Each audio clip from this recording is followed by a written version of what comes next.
who might have lived around 180 years, sorry, 1800 years BC, almost 200 years before Buddha, because Buddha refers to the teachings of yoga, and many of the early Buddhists were even, they have written commentaries on Yoga Sutras. Now, something about the order. His name is Patanjali, Now, Patanjali was a very unique person.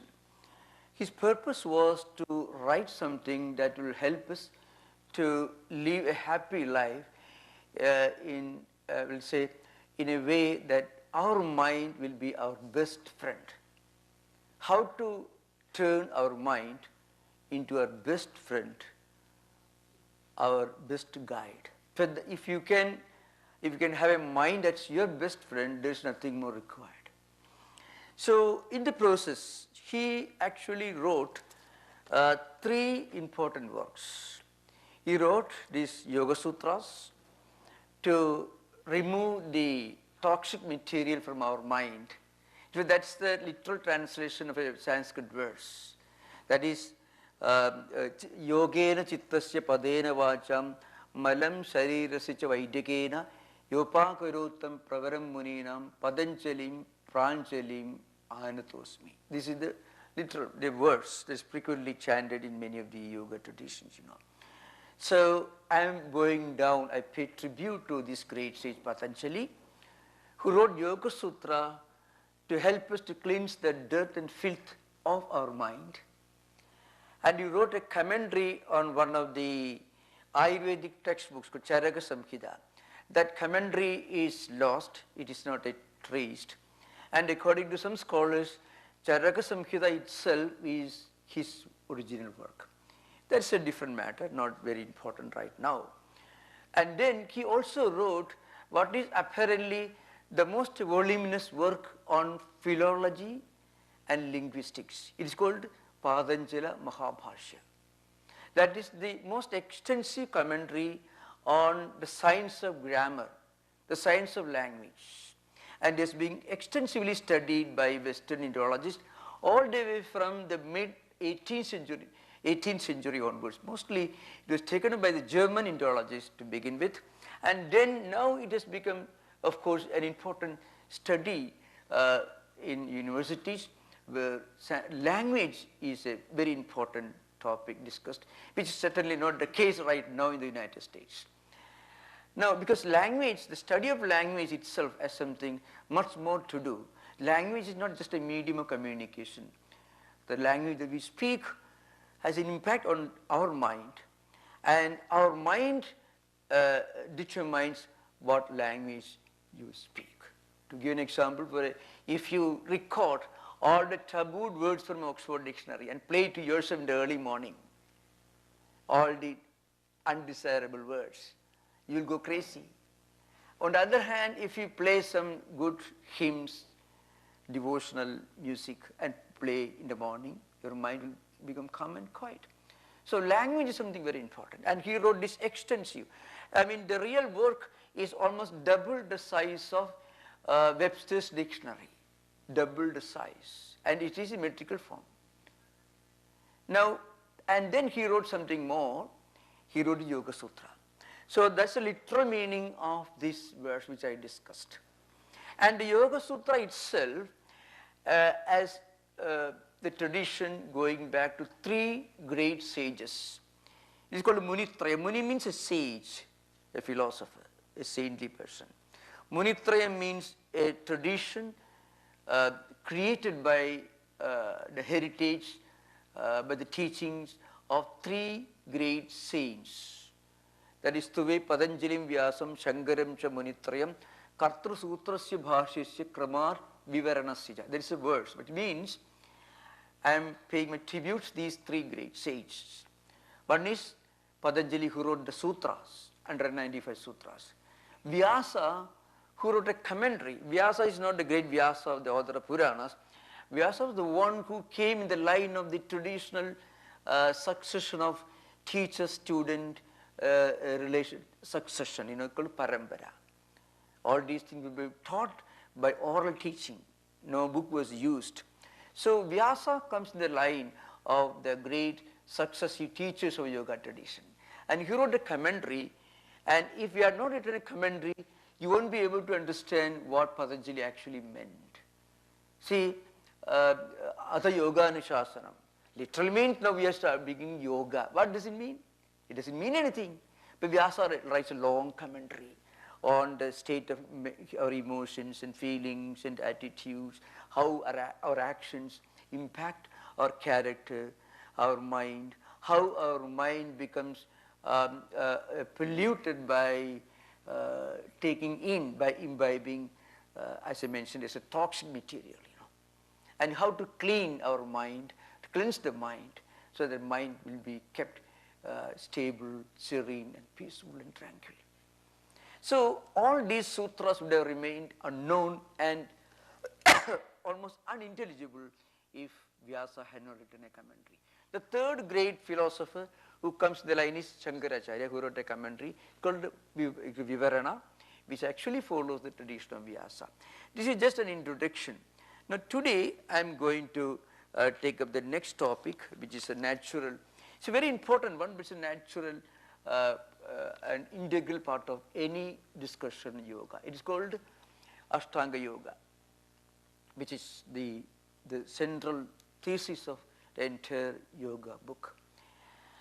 It contains 8 disciplines: Yama, Niyama, Asana, Pranayama, Pratyahara, Dharana, Dhyana, Samadhi. These are 8 disciplines which constitute what is called a path, which begins with some spiritual disciplines, controlling our senses, our mind, our thoughts, and also creating and developing certain values like non-violence, contentment, happiness, self-restraint, self-control, and as I mentioned yesterday, a kind of spiritual common sense. So we will discuss that today. Now, one important purpose of this Ashtanga Yoga is to release our mind from a trap. What's a trap? I mentioned this conflict between what we want to do and what our mind is willing to allow to do. That's a big problem. There are very few people in the world who don't want to do great things, good things, who don't want to be good human beings. Every drug addict wants to get out of this terrible, terrible trap. Every alcoholic wants to get out of this. Every internet addicted person also wants desperately to want to come out of it. But mind will not permit you. I gave this example yesterday. You want to meditate, and when you meditate, mind becomes restless. People think that by meditating, they can get peace of mind. It is true, but that's an advanced process. What normally goes by the name of meditation today is only a kind of relaxation, which is certainly good and has its purpose and its value. But meditation, the word dhyana used, dharana, dhyana, samadhi. Dhyana is the 7th step in Ashtanga Yoga. So next one is only samadhi. So meditation is a higher process. And its precedent, its earlier step is dharana. So what happens is, when we try to meditate, when we try to calm our mind, when we take our mind away from external things and turn inward, mind revolts. Mind gets irritated. Mind won't permit you to think of higher things because you are not trained the mind to think of higher things. So what happens is, Yoga Sutra takes the first step to help us to get out of this trap of mind, a trap of our own tendencies. It is our own self-imprisonment. Now, one is Yama. Yama is the first discipline. Now, Yama literally it means what we call kind of self-restraint, self-control, the ability to say no when our mind goes against something that is actually good for us. and shows a tendency to do something that is really harmful. Now, one after another, I shall discuss this. So, one is Yama, Niyama, Asana, Pranayama, Pratyahara, Dharana, Dhyana, Samadhi, self-restrained, the first step. Then certain practices. This discipline called Yama is a universal value, and certain observances are secondary. For example, Ahimsa, Satya, Asteya, Brahmacharya, Aparigraha. It's called Yamas. Shaucha, Santosa, Tapas, Svādhyāya, Ishvara, Pranidhana is called Niyamas.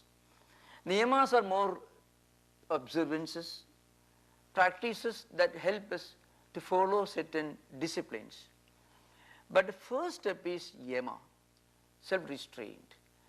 Now, one important teaching of Patanjali, which is not frequently emphasized in traditional yoga schools, is one should take up asana only after being fully established in Yama and Niyama. So, Yama, Niyama, Asana. Asana is the third one.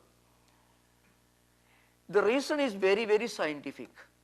Any scientist or physiologist or psychologist will agree with that. Suppose we have an unrestrained mind and we become very strong, healthy and vigorous. What happens? It creates restlessness. It's almost like giving a nuclear weapon to a pariah state. It's something like that in modern language. So, yoga gives us power. What kind of power? The power to concentrate our mind on something, on anything. Whatever we learn and whatever tool in our hand we use, its potency depends upon the ability to concentrate our full attention, full mind on what we do, what we speak. Pinpoint, called ekagrata it is called, means the edge is very sharp, not multipolar, but sharp. So, yoga practices, any kind of yoga practice, even asana, pranayama, pratyahara, these three, gives us tremendous potency of the mind, to the mind. Our ability to concentrate becomes intense. But before that, we should have already restrained our mind. We should train our mind, we should educate our mind to make use of whatever power we are going to get for a good purpose. Otherwise, it creates problems, either external problems or internal problems like restlessness.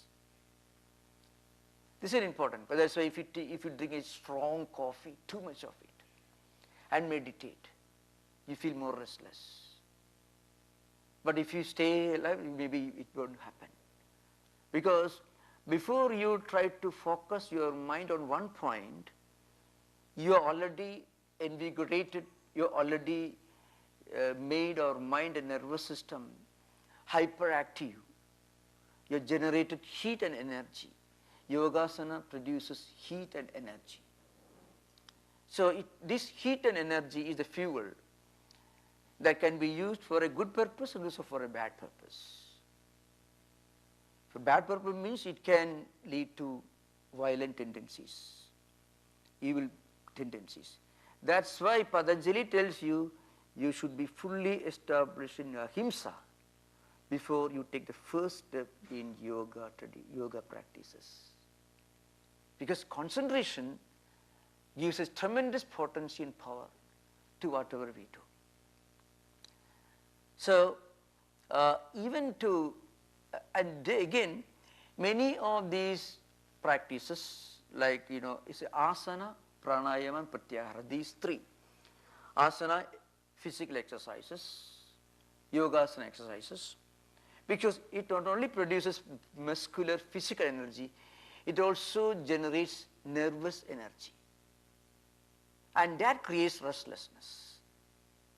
Also, pranayama even produces much more nervous energy and heat before we produce this extra energy, mind should be trained and restrained to use this energy only for a good purpose. So, for the first discipline is non-violence. Satya means truthfulness. Asteya, Brahmacharya, Aparigraha. It all in a way more or less interrelated. But Ahimsa is very important because it is so physical. So, again moral disciplines like truthfulness. Again, we should be able to guard our mind from becoming too greedy. So, you have to practice asteya and aparigraha, means not taking things that belong to others, non-stealing is the literal translation. Actually what it means, not having a desire that doesn't belong to us. And also not to go on receiving gifts, greediness, possessiveness, and pure life. Without these, one should not enter the path of yoga in a serious way. One can practice yogasana, of course, no doubt, small asanas. But you know, the Shiva, Gheranda Samhita, and then Hatha Yoga Pratipika and Shiva Samhita, 3 important books, source books of yoga, yogasanas. They will tell you that certain physical postures, I am not discussing on yoga postures, but incidentally, Siddhasana and Sishasana. Siddhasana can create hyper energy, and Sishasana can cause the blood flow intensely in the brain, and that can, before that is done, one should be established in self-restraint, otherwise multiple thought current, thought wavering, you know, and constant stream of thought, undisturbed stream of thought, disconnected thoughts can happen. So anyway, these ideas are mentioned in the commentaries. Patanjali is very brief, 195 statements, small pithy statements. Some of them may be very short, some of them slightly longer, that's all. So what it means is one should first of all be established in certain moral and spiritual disciplines, which are called Yamas, 5. Ahimsa, Satya, Asteya, Brahmacharya, and Aparigraha. The second list of disciplines more or less linked to our physical observances. For example, Tapa, Shaucha, Tapa, Svādhyāya, Isha, Pranidhana. Shaucha, Tapa, Svādhyāya, Isha, Pranidhana. Shaucha means inner purity, outer purity. Santosa means contentment. Svādhyāya means feeding the mind with good food. And again, constantly connecting our mind to higher thoughts, and then a kind of austerity, self-discipline, for example, frugal life, you know, in modern times, in modern language say, simple life and high thinking, you know, that sort of thing, you know. Life should be very, very simple, but thought should be high. Now, the point is, thoughts are very low, life is very high. So, six-star hotel, luxurious accommodation, but activities and lifestyle very, very low. So, the opposite of it is what is Patanjali says, simple living and high thinking, so to speak, higher ideas, but frugal life. It means contentment. So, this contentment is something very important. Santosa, in Sanskrit, samyak tosha. Samyak actually it's a kind of upasarga, preposition.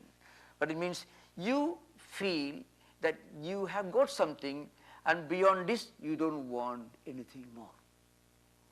A man of Santosa, real contentment, he will not be inactive, he will not be lazy, but he will not be shocked, he won't be depressed if he doesn't get everything that he is working for.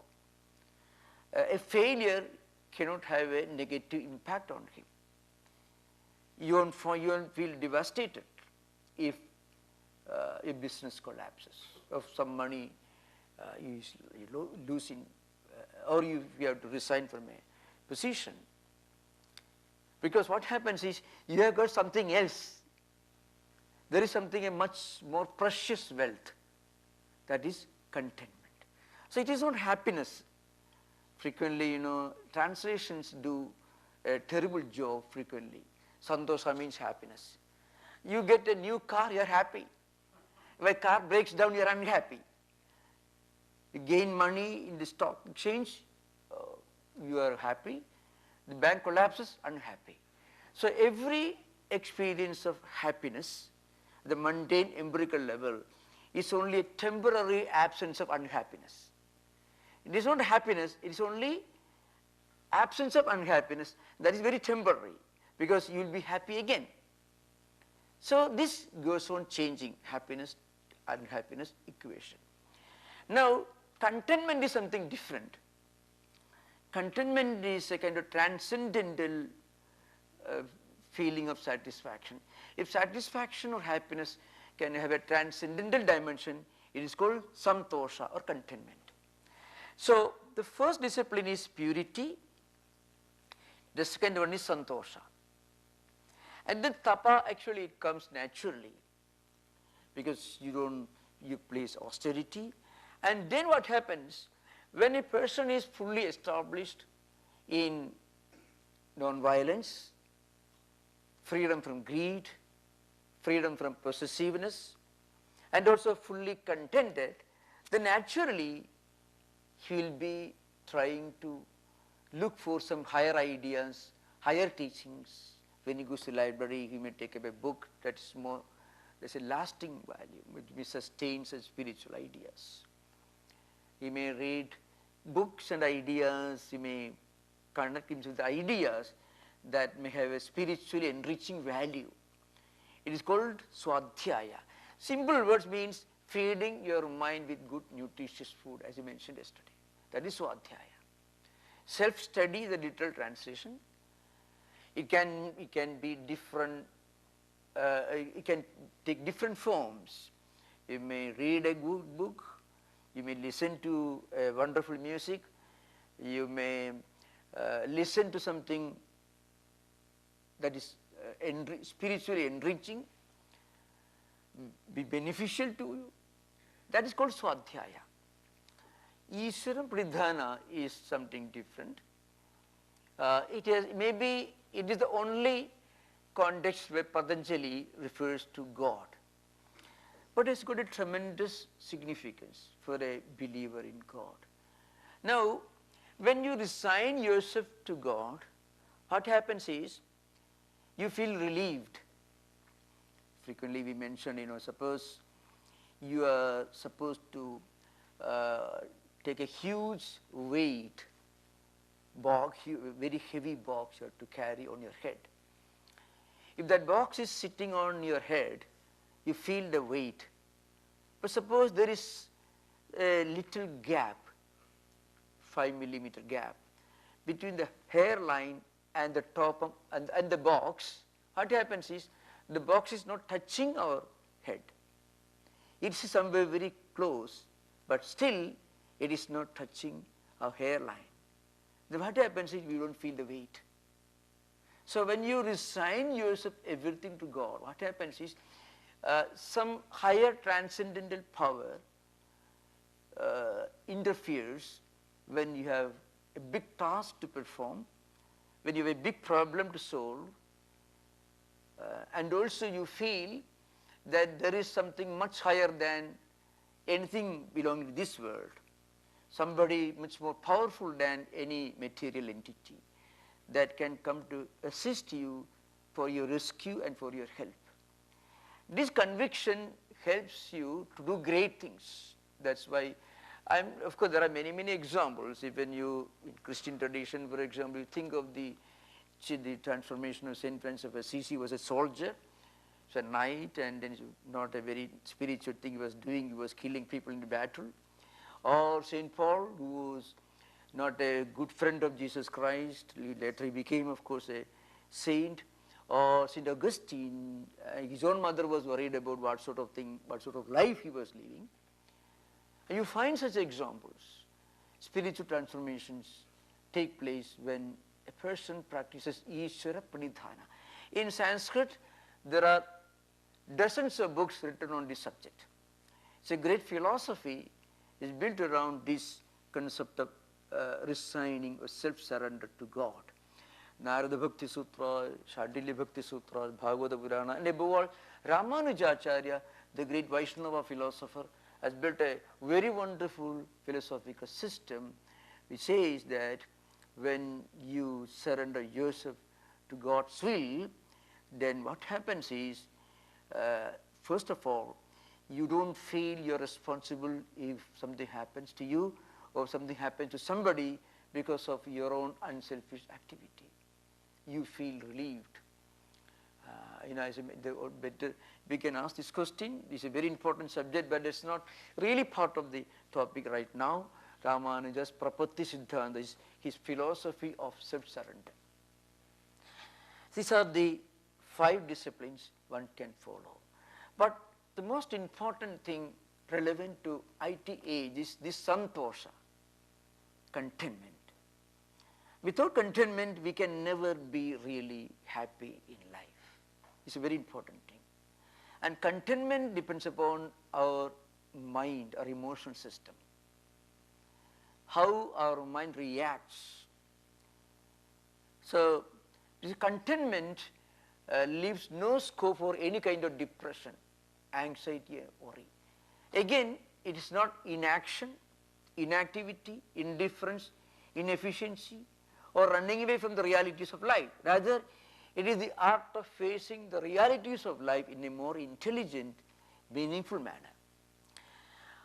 After that only, of course, there in this context, this Patanjali mentioned something that yesterday one of our friends, one of the audience raised this question, Vitarka Badhane Pratipaksha Bhavanam. It's a very important tool Patanjali is suggesting. So if you feel depressed, you feel too anxious, it's a part of modern life, these complexities of modern life. Then what happens is, we feel because we lost money or job, how to counter the negative mental condition brought about this job insecurity.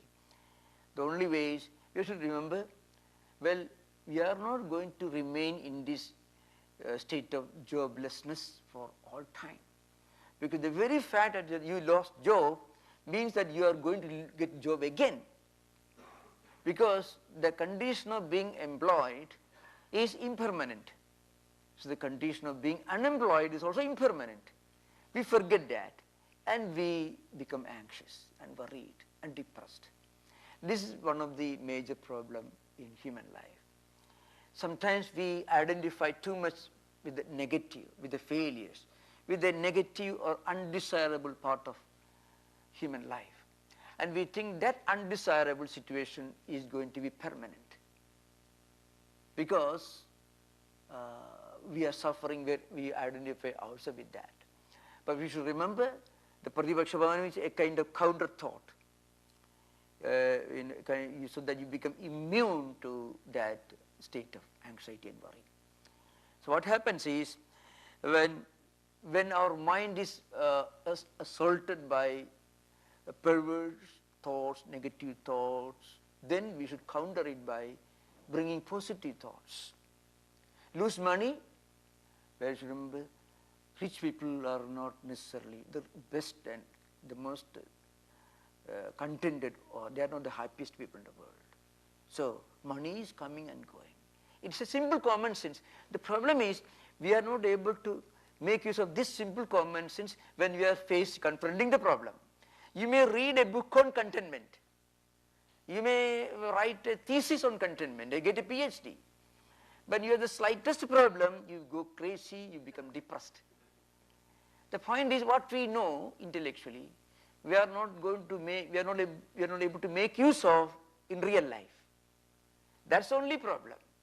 It's not that we don't know. Many people know a lot of things. Some of the, you get some of the well-known psychiatrists are patients of depression, anxiety and worry. They go to another doctor. They themselves are treating these patients. So what happens is, often what we know intellectually, we are not able to use in real life. So Patanjali says, we should be able to use in our real life what we actually know intellectually. There should not be any gap. Otherwise all learning becomes futile. So that's why he says, vitarka badhine pradhipaksha bhavan. And then asana, pranayama, pratyahara. I'm not going to the entire Ashtanga Yoga. We have, as I mentioned yesterday, we have extensive lecture programs. Each aspect of this is sutta being discussed in so many sessions, so you can make use of them. But I want to tell you is this one. Pranayama is fatal, lethal, deadly unless we are ready for it. It can only benefit the pharmaceutical industry producing medicines for psychiatric department, or it can benefit only psychiatrists. They can get a fat checkbook, that's all. Because pranayama, unless done under a great teacher or following all the disciplines, it is an invitation to disaster. I only mentioned the triple delusions, but I'm not going to go beyond that. That is the delusions of grandeur, delusions of persecution, and delusions of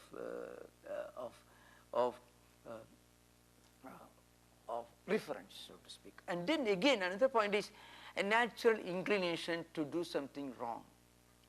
That's another point is there. So anyway, I'm coming. The samadhi is not very relevant in the present context, because today this is the last session of this class. So I shall try to fold up with some other very important things. Now, Patanjali makes a very important statement here, in that those who are interested, Samadhipada, the 14th sutra. Sadhu dirghakala nairantarya satkara asevido dudhabhumi. It's a very simple verse. Sadhu dirghakala nairantarya satkara asevido dudhabhumi. So these disciplines should be practiced for a long time without any interruption, and with a great sense of sanctity and sacredness, with devotion. This is something very important, and it needs a lot of explanations. We can understand if somebody tells you you have to practice contentment, non-violence, absence of greed for a very long time, is quite obvious. And again, without any interruption. But there is one word used here, means that is satkara asevido, means it should be done with a sense of sanctity and sacredness. That's an important component of spiritual disciplines. Whatever we do, we should bring in this element of sanctity and sacredness, which is technically called Shraddha. So anything we do in our life with an indifferent attitude, oh, it doesn't matter much. You know, you don't do very well. So if you ask a great scientist, you find he studied science. If you like Einstein, for example, he studied whatever he studied with great reverence to the teacher from whom he studied, and also with a great reverence to the subject that he studied. This is a very important thing. Even in mundane empirical world, you find a great painter. He must have respected his painter, the teacher who taught him painting, or music, for example. A great musician, he approached the science of music with a great reverence, a sense of sanctity and sacredness. Otherwise, you won't feel any joy or satisfaction in studying what you study. Because what happens is, people, you have seen people who are bitter. Absolutely, they are never happy. Somehow they want to look for some loophole, some problem. They may study making friends in business, Dale Carnegie. They may write another book like that. But in real life, our mind goes towards something that is something wanting, lacking, something imperfect, at least according to them. That's because they are not able to approach anything with a sense of sanctity and sacredness. Again, I am not using this term in the religious sense. You should pray to God with sanctity, not in that sense. It technically called Shraddha. Shraddha is not necessarily a religious value. It is simple common sense. And you can find everywhere, even those who make missile system, anti-ballistic missiles, or intercontinental ballistic missiles, atomic scientists, those who even produce destructive weapon systems, the great scientists who have made contributions to advanced weapon technology, they do their work with a great sense of sanctity and sacredness. Only the end result may not be very good, but when they study, they are able to do well in whatever work they are doing, not necessarily good work for the humanity, but still they are able to do this successfully because they approach the subject with a sense of sanctity and sacredness. This is all the more important in great music. Great artist, a man like Bach, the German musician, example from in Western tradition, or even in Tyagaraja. A man, there was a great musician in India. Actually, for him, music was God. Music was everything sacred in him, and he became an immortal name. He was a wandering mendicant who rejected treasures, honors, and gifts from kings and emperors, and he became immortal name. There are many, of course, but coming to Western tradition, you find the great mystics, the great musicians you find, especially those whom we remember with a sense of awe. There was something in them. It's because they approached whatever they studied, they excelled, perfected with a sense of sanctity and sacredness. Yoga also is very important. Any of these disciplines like Ahimsa, non-violence, or contentment, or Svādhyāya, all these should be practiced for a long time, continuously, as we can understand. Nairantarya means without any break, without continuously. And then some satkara means you should honor that topic. That's very important. If we don't practice this with a sense of sanctity and sacredness in our heart, we won't be benefited spiritually. This is a very, very important point.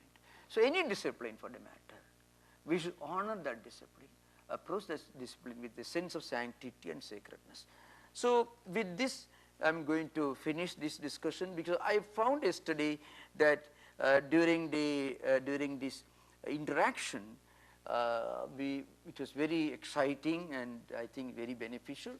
And I was surprised and very happy, presently surprised that many wonderful questions came up yesterday, which led to interesting discussions that be part of the class. So now I would rather invite you to ask questions. You are most welcome.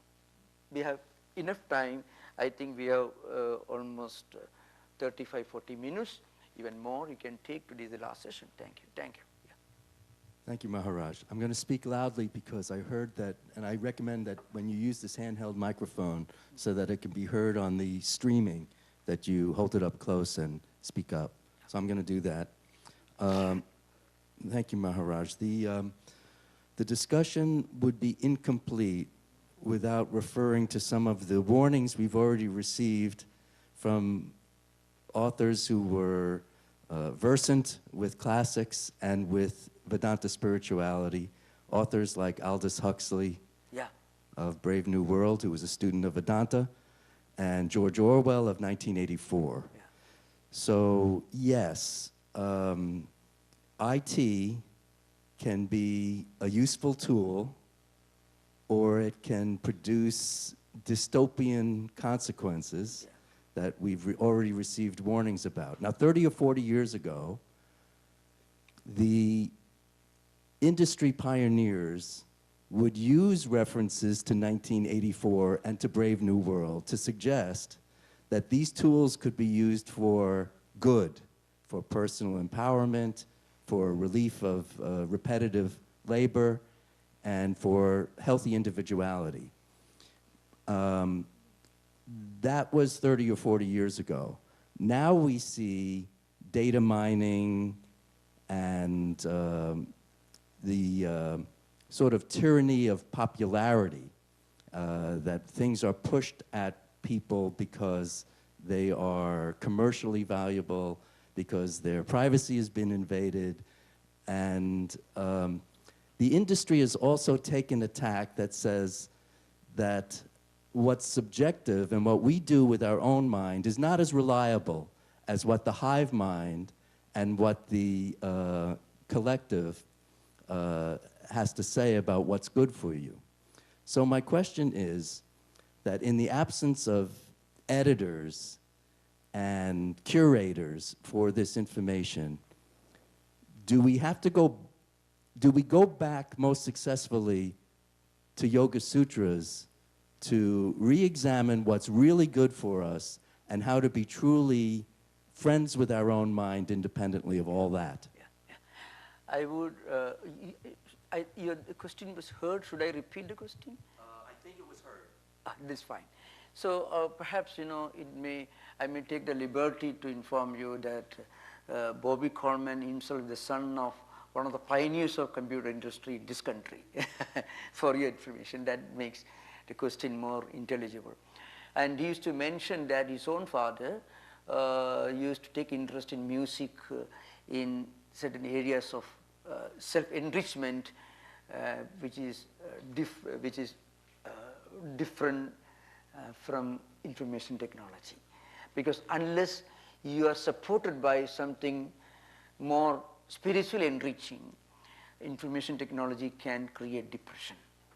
It can create a kind of inner vacuum. And because, there's a verse in Sanskrit language, Yappuman adhimedhavi chadurnam ekamasnudi alpayug anavadyova daridrip padito biva.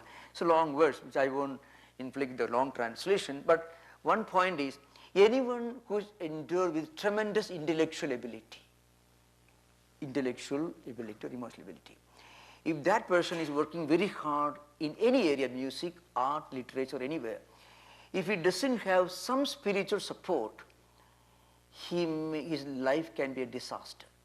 So you can see alcoholism, drug addiction among certain musicians, artists. Maybe yesterday I was referring to the Idiot and Brothers Karamazov. Dostoevsky was perpetually a drunkard, in a way. So you can imagine, I don't want to go beyond that. The point is, unless we have the support of something from humanities, something from higher spiritual literature, art, or anything, what happens is it creates a vacuum. And that can lead to problems like anxiety, depression, and so on. Because information technology can also become disinformation technology or misinformation technology, because we become slaves of information. We get information that we don't want, as this invasion of information into our own private lives. Information can do and undo things in our life. So very often, unless we are supported by something other than information technology, by itself it can only produce undesirable results. That's the point. And the verse I mentioned is very true. We can see people who have spent an entire lifetime to do great things for their life, for their job, for their security. And finally, when they have already settled, have a good job, a lot of money in the bank, and then they don't know what to do, what next. The question, what next, is a big question. And there is no answer from information technology to the question, what next? And that answer can be found only from humanities or from spirituality. Humanities do contain a lot of resources. Literature, history, philosophy, music, arts, religious studies, all of them give a certain knowledge, and also they are the source of wisdom. We don't get wisdom from IT. That's why IT can become deity means disinformation technology. So wisdom is very important. See, there is a evolution, information, knowledge and wisdom. This is how mind evolves. Information is neutral.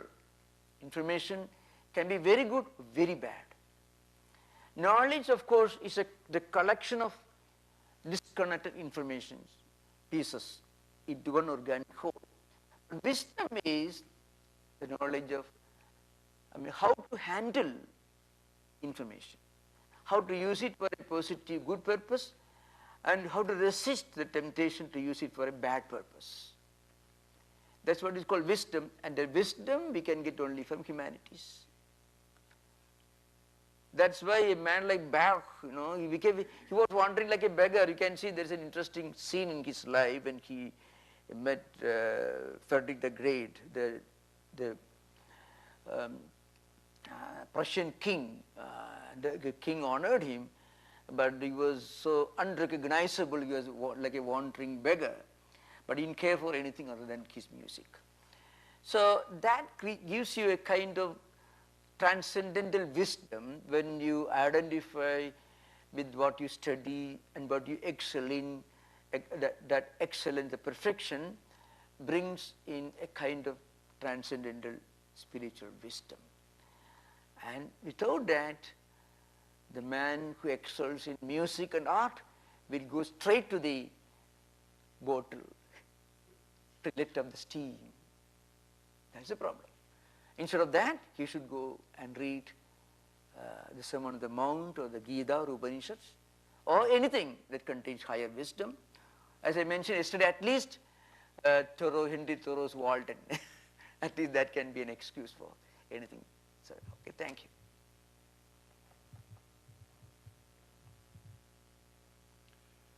Swamiji, Yeah.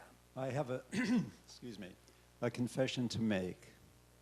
I have no time for computers. That's, because the world of art, naturalistic arts, music, being in Mother Nature, it takes up almost all my time. Yeah. But I also like to reflect on the Western educational system. Going back to the 1940s and the 1950s, before the 60s, education in Latin means to bring out. Somehow I sense in Western education, at certain times for certain people, it's overburdened the mind with facts, external realities, and it's more of an exteriorization. And in my childhood, it wasn't interiorization. It wasn't looking within. There was no mention really of the soul, of the spirit. And I'm so grateful. I almost had to hold my tears back when you were talking, because Mother India is bringing together the East and the West with the meditation, with the yogas, with Buddhism, Hinduism, Jainism, Sufism, Sikhism. All these wonderful Eastern teachings are coming to the West to fertilize and to awaken the inner divinity within us. And I think that I can only express my gratitude for your presence, because you are, in my estimation, and maybe others too, you're a servant of the divinity. And you're a servant of the divine. And our great thirst, our hunger for spirituality, as opposed the material world, is very wanting and illuminating. And I thank you. Thank you so much. Yeah, thank you.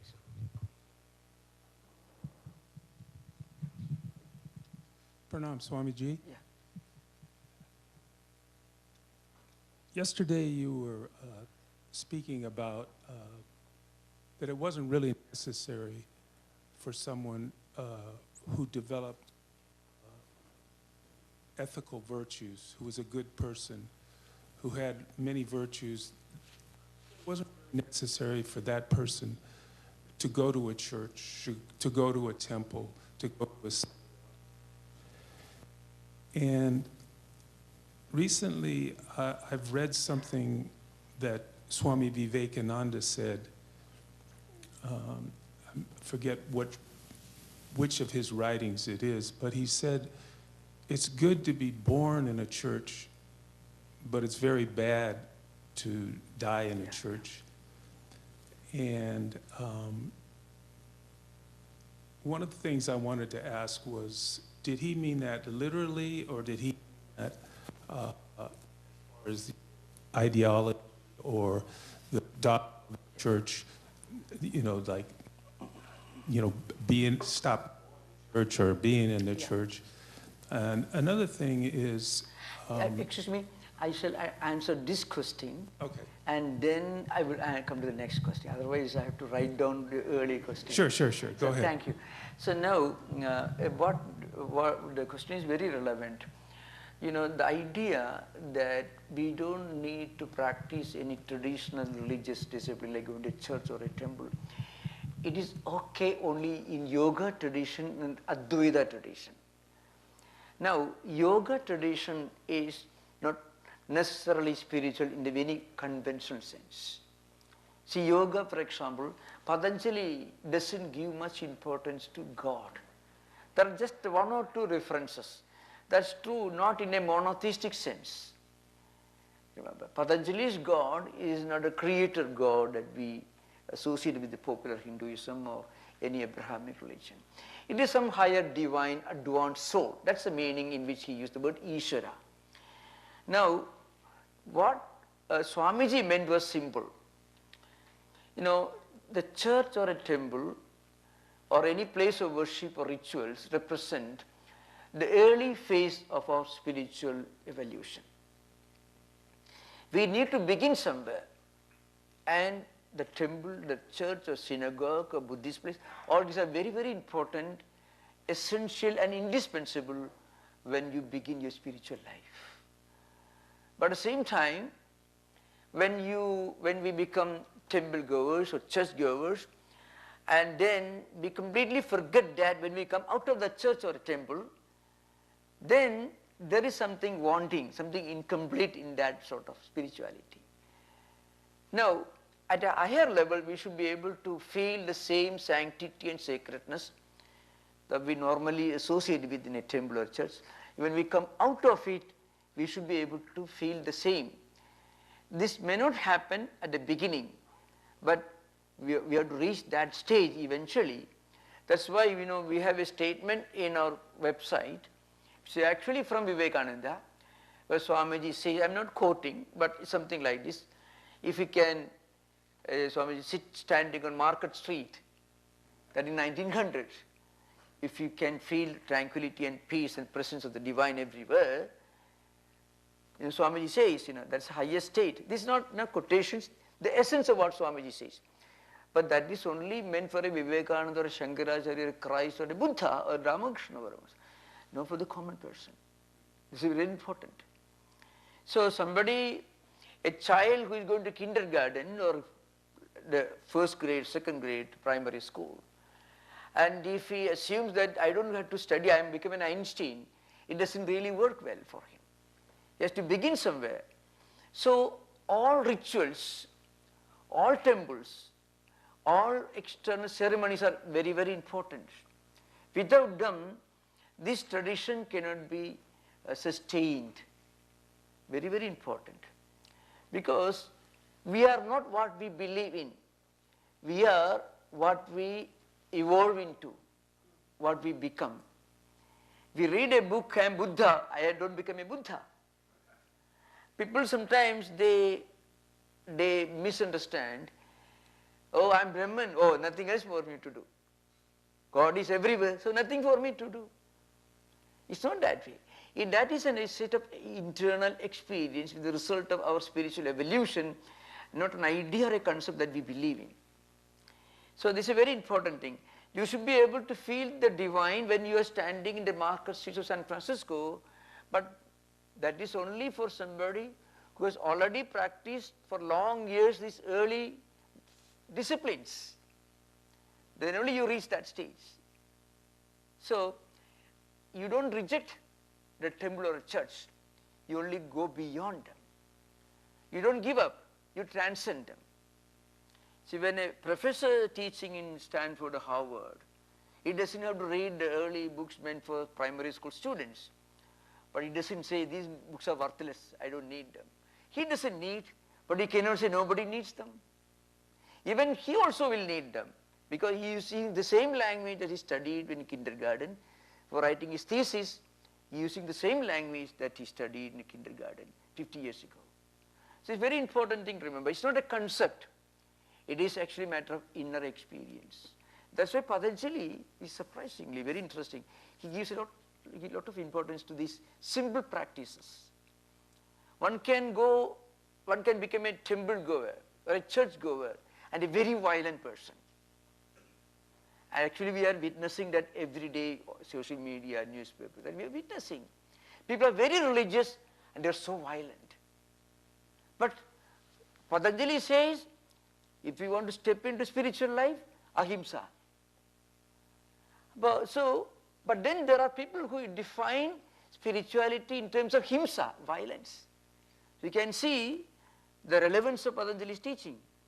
Anyone who has the least violent tendency cannot be spiritual, cannot be religious.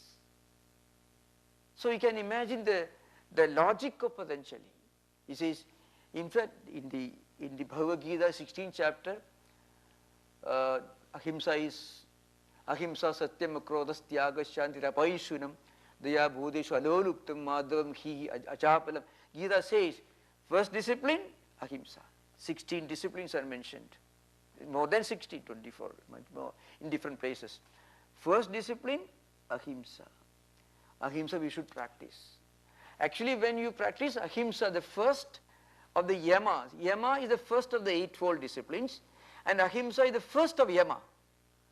If you practice ahimsa, you can go all the way to samadhi. Maybe not in this life, next life. So this is very, very important. That's the logic of Patanjali. So once we practice these disciplines, we go beyond the temples and churches. We don't reject them. We transcend them. What you transcend, you belong to that. What you reject, you don't belong to that. You give up. This is very important. Thank you for the question. Yeah.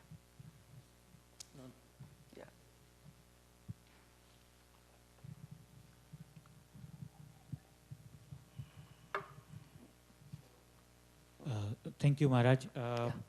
So my question was also on this Yama and Niyama, very important steps before the Asana, Pranayama. So this Ahimsa, Satya, Asateya, all of these, Asteya, are there also specific daily practices to do for that, or is it a concept that you should behave like that? Yeah, that's why Patanjali mentions later, Satkara Sevido Dudabhumi. What it means is, when you study these ideas with a sense of sanctity and sacredness, you naturally start practicing them. Suppose we read about ahimsa, non-violence. It's a very important thing. With that kind of sanctity and sacredness, if you read and try to imbibe, then you find yourself, it remains in your mind, all these values slowly begin to evolve. These qualities we begin to develop in our own mental system. It doesn't involve any kind of physical exercise or anything.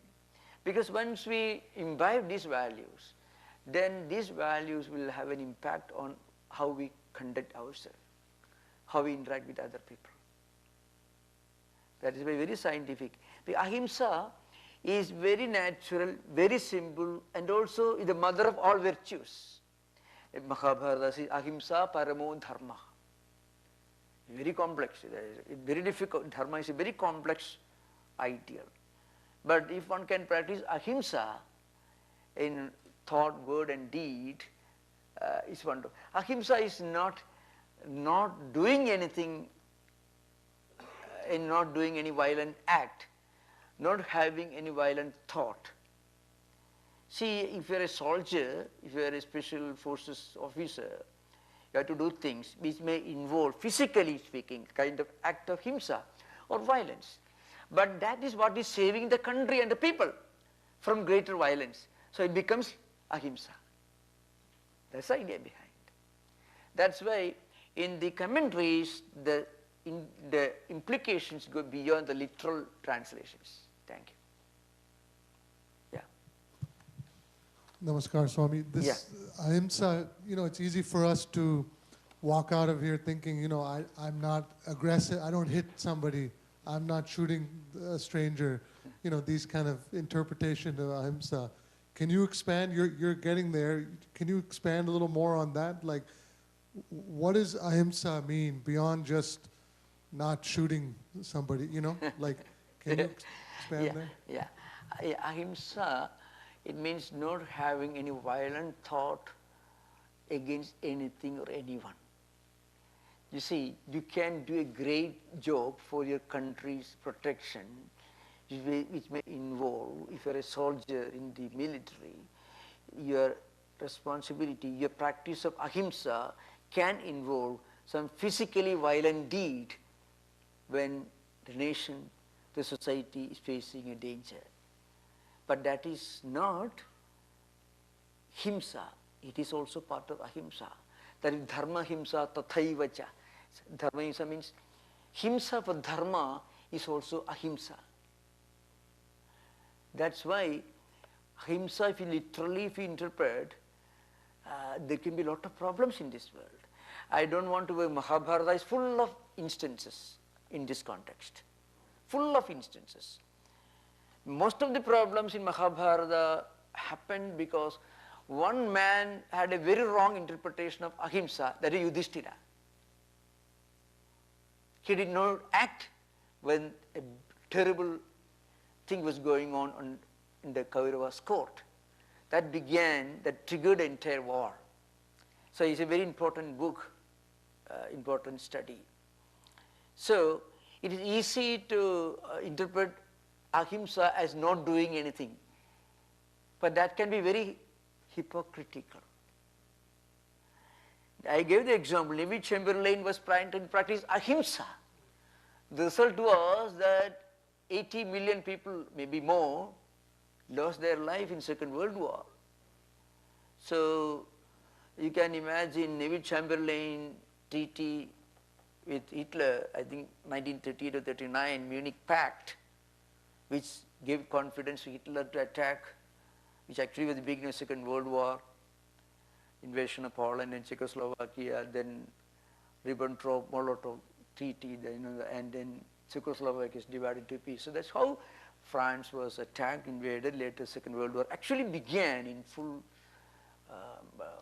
window. So what happens is, one man's attempt to practice what he misunderstands as ahimsa can eventually cause a chain of himsa events in this world. So do you think Neville Chamberlain was practicing ahimsa by not stopping Hitler? No. So that's why if you literally interpret, even in Gandhi's activities, there are many, many instances where Gandhi is certainly not the perfect ideal of what he should have done.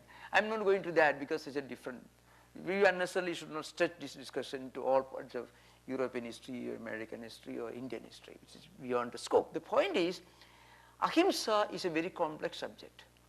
But really speaking, I tell you, a genuine spiritual seeker will have no doubts. Because there is something in all of us which answers all questions. If you are sincere, then a sincere spiritual practitioner will know what is appropriate. Do you think Abraham Lincoln was not practicing ahimsa by starting this civil war? Because of his war, many people got freedom and life. It's an act of ahimsa. You can stretch these examples to any extent. all over world history you can find. So that's why Ahimsa is a very complex subject.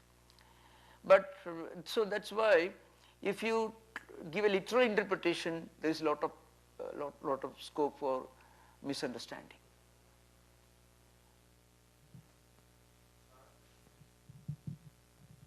Yeah. Oh, yeah. Maharaj, my question is this, which is, you know, by the very nature of information technology, Yeah. information has become so abundant, and it is coming at us all day, every day. Information is being marketed to us. And on the one hand, it enables great access, you know, lectures from all over the world, spiritual ideas, things that we never could have accessed easily before, we can access quite easily. On the other hand, the amount of poisonous information Yeah. coming at us is, you know, voluminous. And my question is, how can we cultivate the discrimination to become aware of what we're actually consuming and to choose wisely? Yeah, that's true. No, if we become slaves of the information that invade our own mental space, that's true. But one way to do that is to cultivate an interest in simple processes, literature, history, music, philosophy, other areas of learning, because that expand the horizon of our mind. I feel, if you don't mind, many of the unfortunate things that happen in our schools, where a lot of shootings take place, small children, because many of those children may have had desire for learning art and music and painting and so on, but they were all given this technology related education, because technology cannot feed your mind, only humanities can feed your mind. History can give a lot of food to the mind. Literature can give enormous nutritious food to the mind. Music can do, poetry can do, but not technology. Technology is neutral. It's a tool only. A tool can convert us into its tools in its hands. We become tools of technology. So on the other hand, along with our technology, our work in the computer science or whatever it is, if we can spend our time in religious studies, arts, music, poetry, literature, history, philosophy, what happens, you know, these humanities give us a picture of the real life as such. Remember, when you read this creative literature or any of these, we come across our different personalities. Like you may find your own friends if you read Dostoevsky or Tolstoy or Shakespeare. You find your own grandparents, your own uncles, your own relatives, yourself you find. Because great writers, they recruit their characters from society, from streets, from everywhere. So the point is, when our attention is focused exclusively on a piece of machine and we are only trained to press a button, the right button, what happens? Mind, emotions get famished, undernourished, and become weak. And as I mentioned yesterday, you don't give food to your dog, dog bites you. Or if you give it bad food, thorns and stones you feed your mind with, if dog, it bites you. So we should feed our mind with good food, nutritious food. All these are wonderful things. So taking interest, I think the simplest and most straightforward way to balance, to give a balanced diet to the mind is literature, history, philosophy, or these programs, you know, these programs. Because they present before you another reality of human existence, another possibility of human life. And that enriches your own understanding of what life should be all about or what life is all about. That's an important contribution. So humanities is the only solution. It's a very vast umbrella topic. Okay, thank you. I think we have 5 minutes more. Thank you. Pranam Maharaj. So regarding santosh and contentment, I was curious about, like, the balance one need to strive between santosh and a little bit of asantosh for growth, for, when you are identifying certain areas which need improvement, even in the spiritual field or your work or something else. So an aspect of asantosh or discontentment might be required for you to strive to grow and fill up those gaps. Yeah, so I'm just curious on how do you balance between the two to avoid stagnation? So first of all, what is the meaning of Santosa in the Ashtanga Yoga? The same word can have a different meaning in literature language. So remember, a word when used in philosophy or in a technical subject can have one meaning and definition, but its meaning in a dictionary will be just a fragment of the real implication. So Santosa means a state of mind where it can never be disturbed. It can never feel any want, any dirt, any absence of anything. It is fully contented. It doesn't want anything more. It means it has gone beyond happiness-unhappiness equation. It is never unhappy because it is not seeking happiness. It is never dissatisfied because it is not seeking satisfaction. That's the real meaning of Santosa in the Ashtanga Yoga. Sauja, Santosa, Svādhyāya, Sanctity, Niyamas. Now, coming to other subject, I mentioned this while dealing with the sutra in the Sadhanapada, the 15th sutra, that is Parinama, Tapa Samskara, Samskarihi, Gunavutti Virodhacha, Dukkhameva Sarvam Vivekinaha. Then the sutra says, you have to develop the Parinama Dukkha. Dukkha here more or less means what you imply by the word asantosha, which means actually Vyasa writes a commentary. Vyasa says there is a higher discontentment, a noble discontentment like Buddha had. Buddha was not feeling miserable, wretched when he was walking from Lumbini to Bodh Gaya in search of an answer to the dark realities of like old age, sickness or death. Buddha was looking for an answer. He was not feeling what a rich man will feel, a greedy rich man will feel when he loses money. He was feeling the urge for something higher and universal, something noble. It's called parinama. It actually has a parinama means transformation. So it had a transformative impact on Buddha's life.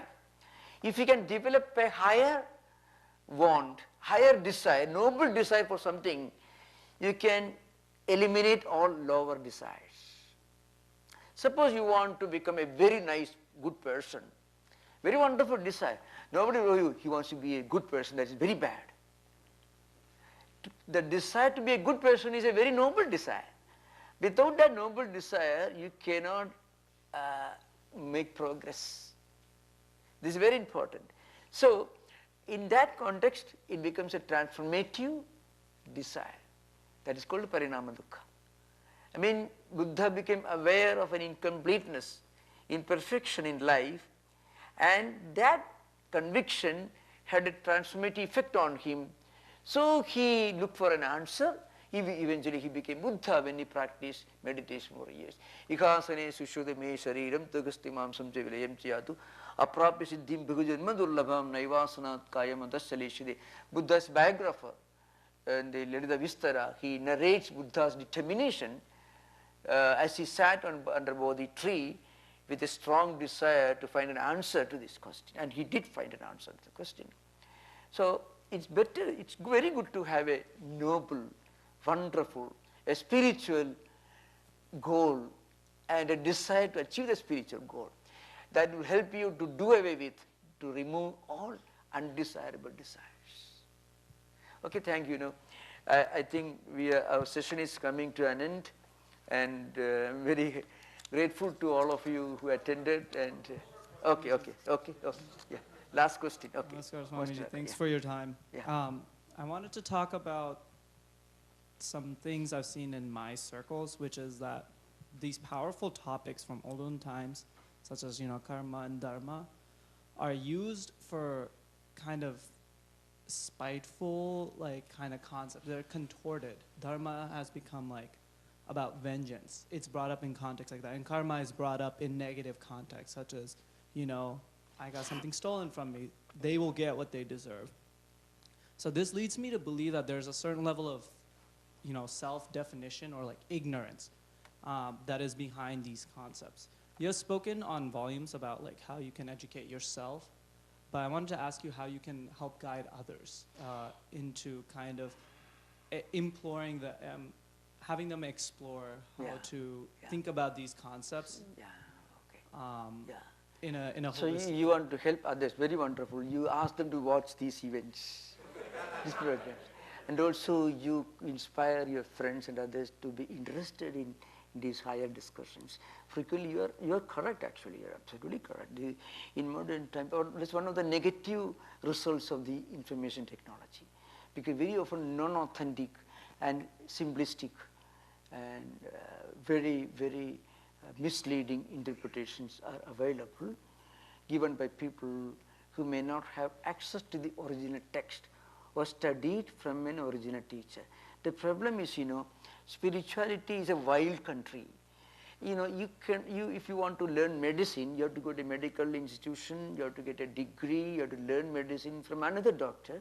Then only you will be allowed to practice medicine. It's also engineering.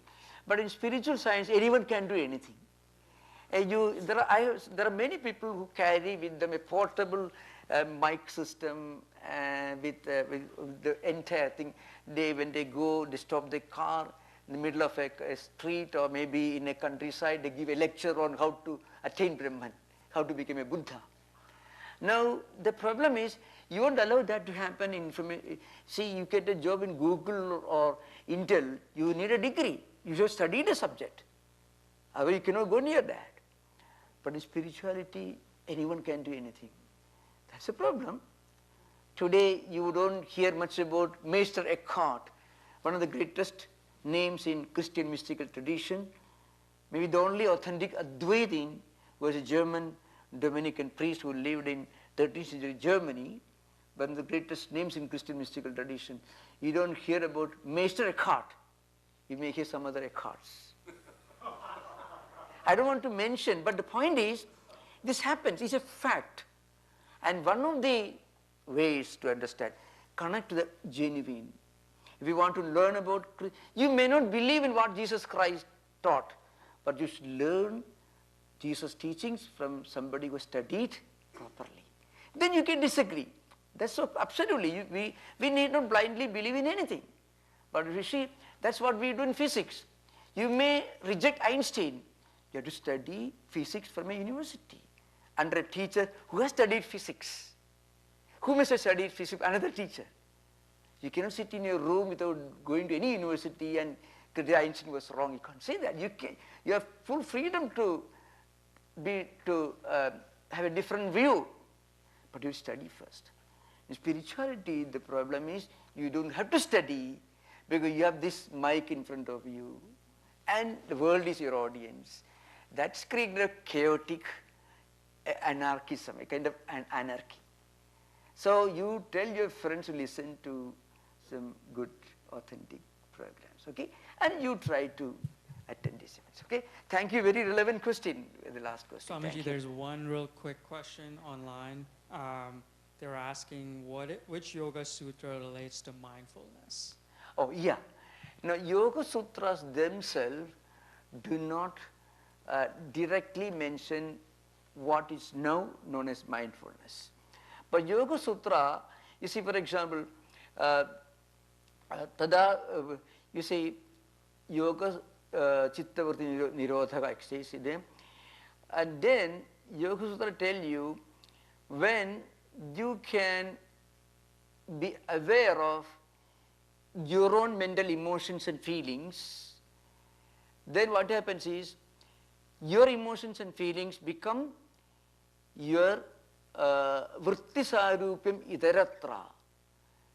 One point is the vritti sarupyam itaratra means if you are not fully able to witness your own emotions, your mind will assume the form of whatever vrittis are coming to your mind. Remember, so yoga chitta vritti nirodhaka. When you are able to practice nirodha of your vrittis, when the vrittis are waves, then they cease to exist. Then you reach nirodha vritti. Vrittis are gone. At that time, you are able to witness your own vrittis. Yesterday I mentioned, you are becoming angry, you are able to watch your own anger. When you watch your own anger, there is a gap between you and your anger. When you become aware of your own anger comes down. When you become aware of the fact that you are becoming anxious, anxiety becomes the object, you become the subject, you become the witness. Otherwise, vritti sarupyam itaratra means if you don't do that, what happens is our mind, we become identified with the object. You know, I tell you this little explanation last time, but to complete it, I shall finish now. Vritti, what is vritti? Vritti represents the samskaras, the tendencies, the impressions created by our actions, not physical actions alone, thoughts, ideas, words, physical activities. They all can have a residual effect on our mind. It is called vritti. When these vrittis become consolidated, it's called samskaras. So what happens is, when you see an elephant, your mind takes the form of an elephant. That's why you see the elephant, because your mind becomes identified with the rupa of the elephant. Vritti sarupyam means your mind becomes identified with the rupa, the form of an elephant. That's why you are able to remember the elephant. The moment you remember the elephant, your mind presents before you the form of an elephant. Like that, whatever we see, whatever we hear, whatever we connect with, whatever we smell, all the five senses of perception are dragging the mind to various objects, and every time our mind takes the form of whatever we see, whatever we hear, whatever we touch, whatever we smell, whatever we experience. When our mind is being dragged by all the five senses. Now when you practice nirodha vrittis, what happens, these vrittis, this multiplicity of vrittis will cease to exist. Being nirodha means cessation of vrittis. At that time, you are able to witness your own vrittis. Your mind develops anxiety, the emotion, you are able to, I am becoming unnecessarily anxious, worried. The moment you become aware of that, your anxiety goes down. Because you are not identifying yourself with your anger. When you are identifying yourself with anger, you cannot be aware of your anger, because you are identified with it. Subject is identified with object.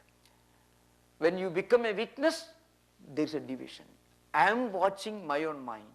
I am watching my own emotions. I am watching my own anger. So anger is no more there, or it comes down. Yesterday, one of our devotees, a good student of Vedanta and Yoga, Richard Schimpf, he asked this question: how to prolong this gap between our experience and our response to our experience? When we are able to witness our own experience, our own anger, our own feelings, then what happens is we can prolong it. When you prolong it, it doesn't get identified. That is the real purpose of mindfulness. Mindfulness, Sati Upattana Sutta or Mahāsati Upattana Sutta. The Buddha gave two discourses, one for the laity, the other for monks. The one which he gave to the monks is shorter. The one which he gave to the householders and monks together is called longer, Mahāsati. It is slightly longer. So, Sati means Smriti. Smriti means memory, awareness. Upattana means Upasthana. In Sanskrit, Upasthana becomes Upattana in Pali. It's Sutra. It's a Sanskrit. So the point is, when you become aware of something and you are able to witness it, you are able to detach yourself from it, and you become established in this awareness with detachment. That is called mindfulness.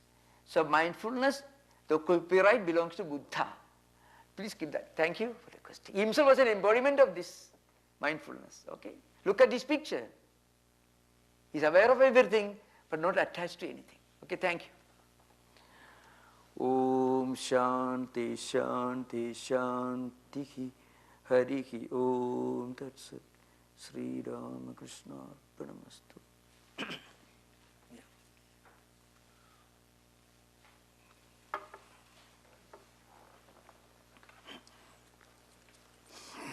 Thank you, Maharaj. Yeah.